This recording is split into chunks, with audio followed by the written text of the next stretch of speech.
B team वो कहते हैं जिनको गुलामी करने की आदत है। जैसे अगर अखिलेश यादव को मंजूर है कि वो मुस्लिम डिप्टी सीएम बनाना चाहते हैं तो हम अखिलेश यादव के साथ हैं, और मायावती अगर चाहती हैं कि मुस्लिम डिप्टी सीएम बने तो हम मायावती के साथ हैं। अभी चंद्रशेखर आज़ाद अपनी पार्टी बना रहे हैं, वो भी यहाँ पर आ रहा है, उनको तो कोई बीजेपी का एजेंट नहीं कह रहा। केजरीवाल साहब आ रहे हैं, उनको कोई बीजेपी का एजेंट नहीं कह रहा है। अखिलेश यादव के सगे चाचा मतलब शिवपाल यादव अपनी पार्टी बनाए हुए हैं, वो बीजेपी यहाँ सीटें उतारेंगे, उनको कोई बीजेपी का एजेंट नहीं कह रहा। यूपी के अंदर 1700 थाने हैं, मैं उनसे पूछना चाहता हूँ कितने मुसलमान उसके अंदर दरोगा हैं। बिल्कुल संभल को हैदराबाद बनाना चाहते हैं।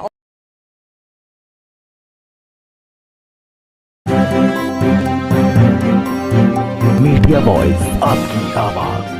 मैं जो लोग वैसे साहब को बीजेपी का एजेंट कहते हैं, अंधभक्तों को, मैं उनके ऊपर बात करना चाहता हूं कि मेरे भाई 70 साल 75 साल होगा देश को आज़ाद हुए, अब तो गुलामी का चोला उतार दो। और आप जो लोग कहते हैं कि वैसे साहब बीजेपी के एजेंट हैं, मैं उन भाइयों से कहना चाहता हूं कि वैसे साहब बीजेपी के एजेंट हैं। आपने दूध के धुलों को देखा, एक बार बीजेपी के एजेंट को भी देख लो। विकास किसको कहते हैं ये वैसी साहब आपको बता देंगे। ये कहना चाहता हूँ कि जो लोग ये कहते हैं कि वैसी साहब हैदराबाद से आके यहाँ क्या कर लेंगे, मेरे भाई वैसी साहब एक ऐसे आदमी है हिंदुस्तान के अंदर जो अपनी बेटी की शादी छोड़कर पार्लियामेंट में शरीयत के खिलाफ कानून, जो काला कानून बनाया जा रहा था, उसके खिलाफ पार्लियामेंट में लड़ रहे थे। तो आप कहते हो कि वैसी साहब क्या कर लेंगे, वैसी साहब बहुत कुछ कर लेंगे, लेकिन उनको मौका तो दो मेरे भाइयों। मैं सभी भाइयों से अपील करता हूँ कि मेरी बात को सुनो और आपके वैसी साहब के हाथों को मजबूत करो, संभल की सीट निकालो। इंशाल्लाह संभल में इतना विकास होगा, इतना विकास होगा कभी लोगों ने सोचा भी ना होगा।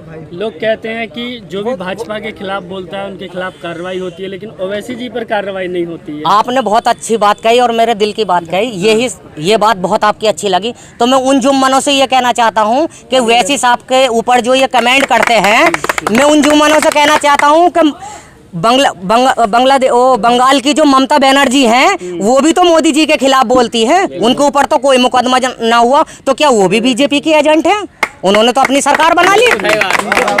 वहाँ का मुसलमान अगर बांग्लादेश का एक हो सकता है, बिहार का एक हो सकता है, तो क्या संभल का मुसलमान एक नहीं हो सकता क्या?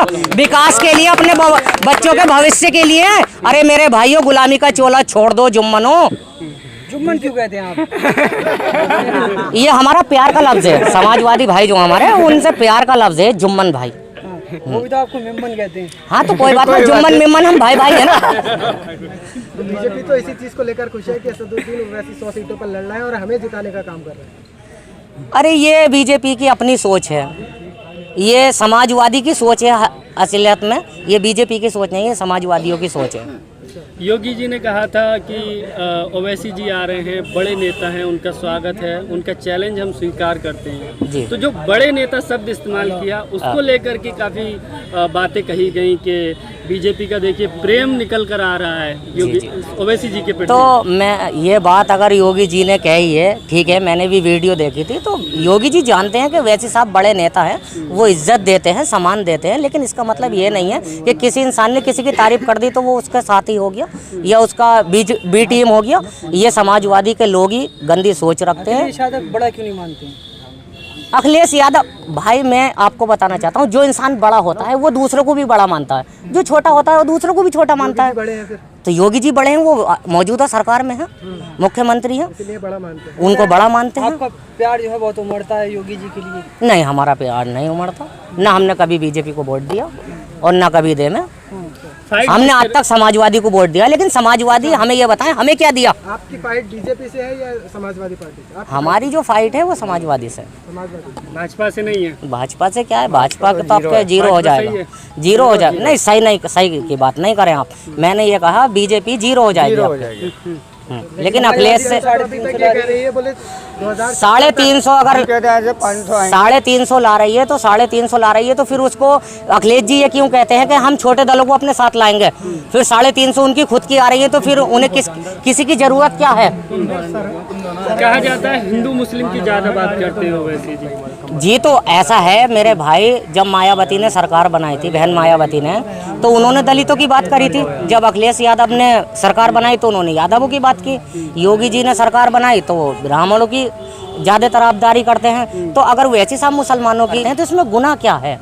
मुसलमानों के हक के लिए अगर वो लड़ाई लड़ते हैं तो इसमें तकलीफ किस बात की है समाजवादियों को?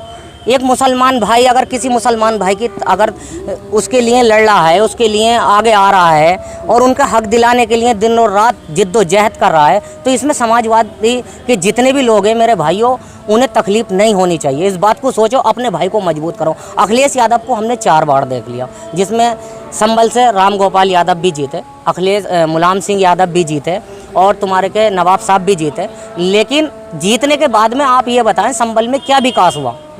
खाली रोड पड़ जाना विकास नहीं कहते। रोड पड़ने से रोटी नहीं मिलती है, रोज़गार होना चाहिए भाई। यहाँ पे फैक्ट्री होनी चाहिए, रेल पास होनी चाहिए, प्राइवेट हमारा जो है अभी तक रोड बेस है उसको मतलब सरकारी होना चाहिए, अच्छा हॉस्पिटल होना चाहिए, अच्छा डिग्री कॉलेज होना चाहिए। इसको विकास बोलते हैं मेरे भाई। अच्छा, आप कह रहे हैं कि ओवैसी साहब मुसलमानों की बात करेंगे, अखिलेश यादव यादवों की बात करते हैं, मायावती और उसकी बात करती है दलितों की, तो फिर ओवैसी साहब में कहाँ फर्क रहेगा? अगर वो मुसलमानों की बात करेंगे तो फिर तो वो भी और पार्टी वो मुसलमानों की भी बात करते हैं और सभी की बात करते हैं। आप मुझे एक बात बताएं, हमारी पार्टी अब से 5 साल पहले जिला पंचायत में 1 सीट जीती थी, आपके 24 और राजभर साहब के साथ हमारी पार्टी 140 कैंडिडेट जीते, जिसमें हमारे हिंदू भाई भी थे। उसमें 6 वैसी साहब ने टिकट दिए।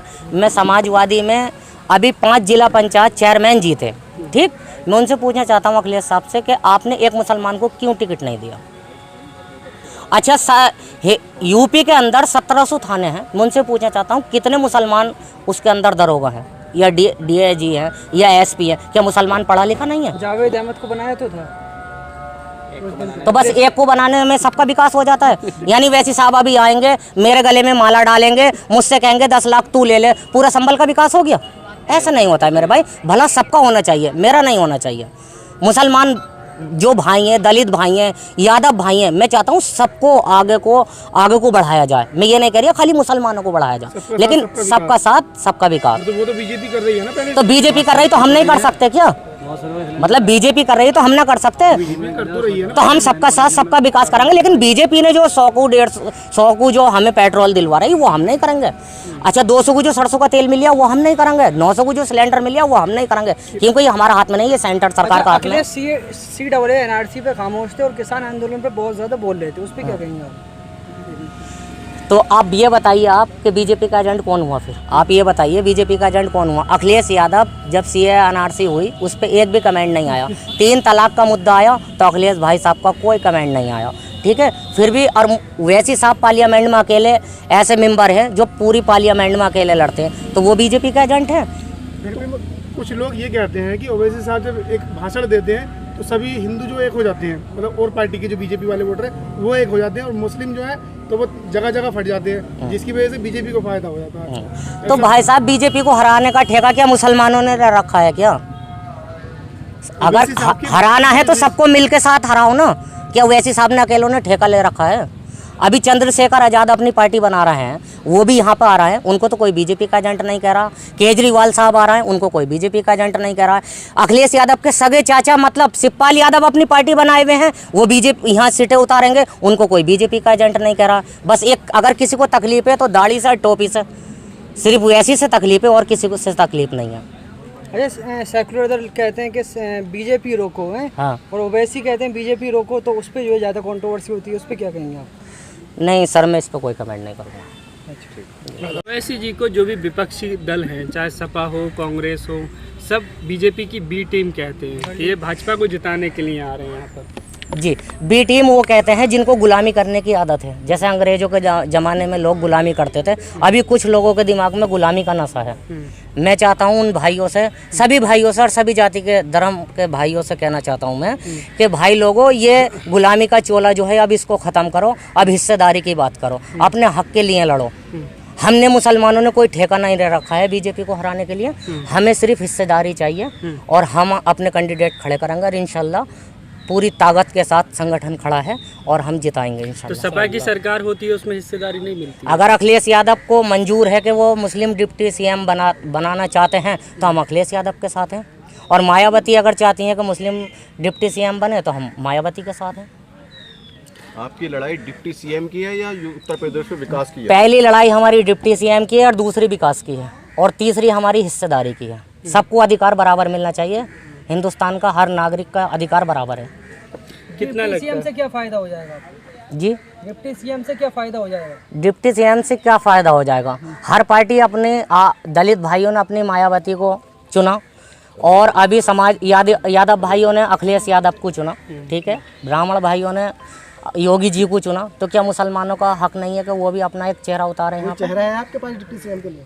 डिप्टी सीएम के लिए जी, डिप्टी सीएम के लिए जो है हमारे वो हैं क्या, ओम प्रकाश राजभर और प्रदेश अध्यक्ष शौकत अली साहब।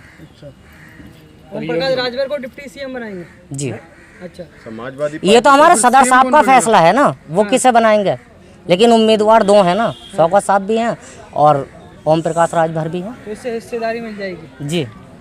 आपने अभी कहा कि यादवों की पार्टी है सपा, सपा तो लगातार ये कहती है कि हम मुस्लिमों की पार्टी है। तो मुसलमानों के लिए अगर मुसलमानों की पार्टी है तो मेरे भाई आजम खां जेल में पड़े हैं मुर्गी चोरी के केस में। इतना बड़ा नेता मेरा भाई जिसने जवानी कुर्बान कर दी हो, वो मुर्गी चोरी के केस में अंदर है, तो अखिलेश यादव क्या कुंभ की नींद में सो रहे हैं? क्या कुंभकर्ण होगा इस टाइम पे? नहीं तो देना उनकी बीवी से मिलने। नहीं, बीवी मिलने से बीवी मिलने से क्या जेल से आदमी बाहर आ जाता है? अगर कल को मैं जेल के अंदर जाऊं तो क्या मेरे राष्ट्रीय अध्यक्ष जो है वो मेरी बीवी से मिलने जाएंगे? डिप्टी सीएम तो आजम खान भी कहलाते थे लेकिन हुए तो नहीं। आपको किन मुद्दों को लेकर? हमारा मुद्दा ये है सर, हमारा मुद्दा ये है कि हम संभल में विकास चाहते हैं। क्या विकास? विकास का मतलब होता है कि हॉस्पिटल चाहते हैं हम, तो है संभल में? है, लेकिन ऐसा हॉस्पिटल हमें नहीं चाहिए जिसमें मतलब कुत्ते आराम करते हों रात को, ठीक है। हमें वीआईपी हॉस्पिटल चाहिए जो हमारे सदर मोहतरम बैरिस्टर असदुद्दीन ओवैसी साहब ने हैदराबाद में बनाया है। इस तरह का हॉस्पिटल चाहते हैं हम। संभल को हैदराबाद बनाना चाहते हैं? बिल्कुल, संभल को हैदराबाद बनाना चाहते हैं और सबको साथ लेके चलना चाहते हैं। सबका साथ, सबका विकास। हम कई जगहों पर गांव में भी गए हैं सर्वे करने के लिए, तो मुस्लिम लोग खुद ये कहते हैं कि बीजेपी को फायदा पहुंचाने के लिए ओवैसी जी आए हैं। भाई वोट मैंने काटने फिर के लिए दोबारा आए हैं। आपने वही बात रिपीट कर दी। आप ये कह रहे हैं मेरा- सबका साथ सबका विकास। जिन लोगों को गुलामी की आदत है वो ये सवाल करते हैं। सबका साथ सबका विकास तो मोदी जी करते थे। तो मोदी जी ने तो करा, 100 को पेट्रोल करवा दिया, 900 को गैस सिलेंडर करवा दिया, ये सबका विकास ही तो है। और कितना विकास चाहिए? हाँ, देश हित के लिए, देश हित के लिए, जी बिल्कुल, ये देश हित है तो ऐसा हो सकता है हमारी तिजोरी भी खाली करवा दे, हमारी तिजोरी भी खाली करवा दें, वो भी देश हित के लिए है। हमारा विकास ये रहेगा सर कि जिसकी जितनी आबादी है उस हिसाब से उसको सरकारी नौकरी मिलनी चाहिए। कि आपको डिप्टी सीएम भी चाहिए, 100 सीटों पर चुनाव लड़ रहे हैं। ये तो सदर साहब फैसला करेंगे कि 100 पे करेंगे या 403 पे लड़ेंगे। ओम प्रकाश राजभर का बयान है, पिछले दौरे में उन्होंने कहा था कि 403 सीटों पर हम कैंडिडेट उतारेंगे। तेलंगाना में तो कुल 7 सीटों पर चुनाव लड़ते हैं, यहाँ पर 100 सीटों पर। तो 7 सीटों पर लड़ते हैं, तो 7 सीटों में भी तेलंगाना में भाई साहब डिप्टी सीएम है मुसलमान। तो इसी बात से खुश हैं कि हमारा डिप्टी सीएम होना चाहिए। हाँ, जब हम पावर में होंगे तो हमारा काम भी होगा, हमारा विकास भी होगा। जब हम पावर में नहीं होंगे तो हमारा ना विकास होगा ना हमारा काम होगा। अभी किसान आंदोलन चल रहा है जी, केशव प्रसाद मौर्य उत्तर प्रदेश के डिप्टी सीएम है, किसानों की तो कहीं सुनी नहीं जा रही जी, जबकि वो जाट है, किसान है जी। तो कैसे आप लोगों की सुनी जाएगी डिप्टी सीएम बनने के बाद? नहीं, हमारी सुनी जाएगी क्योंकि हमारे सदर पढ़े लिखे हैं और वो सब जानते हैं, कानून के बारे में जानते हैं। नहीं, इतने पढ़े लिखे नहीं ना जितने वैसे साहब पढ़े हुए हैं।